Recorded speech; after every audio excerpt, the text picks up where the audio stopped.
woolly bumblebee. Ow! Hey everybody, this is basically an update video. First things first, I would like to announce that I am stepping down as the Canadian News Director for AVfM. I am still going to be a senior editor, but I no longer have time to be the Canadian News Director.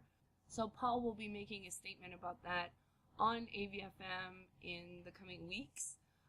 He will also be announcing, I suppose, someone to replace me as the Canadian News Director.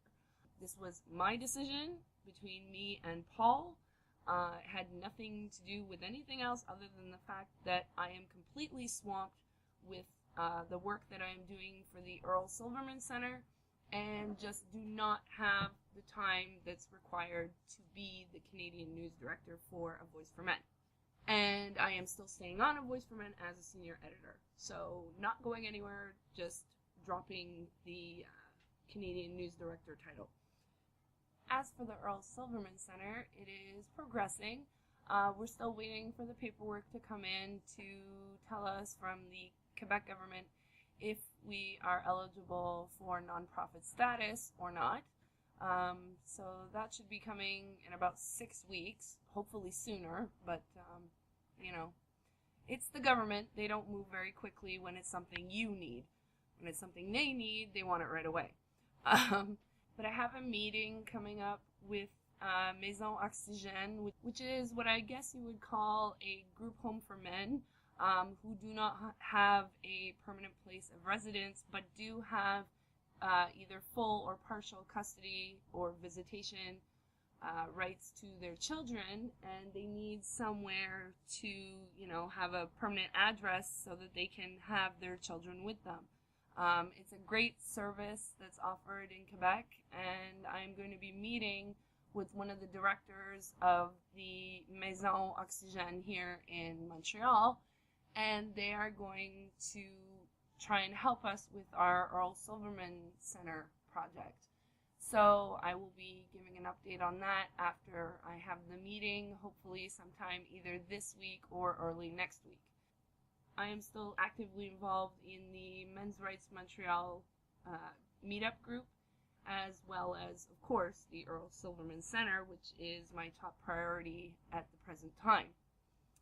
And finally, I would like to address this whole brouhaha with the MGTOWs. For some reason, many of them think that I should, you know, issue an apology video, which is not gonna happen. Because I'm sorry, I have nothing to apologize for. Basically, I called it as I saw it, and if people don't like what I said, if they got offended or got their boxers in a twist, I don't care. That's not my problem, that's your problem. If you are offended by anything I said or upset by anything I said, I think that then you need to look into why that upset or offended you. Because I didn't shame anyone. I love this shaming tactic bullshit. You know, and then everybody's like, don't compare me to a feminist. Well, stop acting like one. Seriously, just stop fucking acting like one. The amount of whining and complaining and bitching and moaning is, I mean, I feel like I'm surrounded by a bunch of whiny women. Really, I do. You know, if something I say pisses you off, either have an adult conversation about it or shut the fuck up. And comparing you to a woman is not a shaming tactic. Because, hey, guess what? I'm a woman, not ashamed of being a woman. But if you find that to be shaming, that, again, is your problem, not mine. And you need to look into that. Because if we're going to get anywhere in regards to men's rights and equality for men and, you know, for men's issues and for boys, then this intellectual dishonesty and whiny fucking bullshit needs to stop.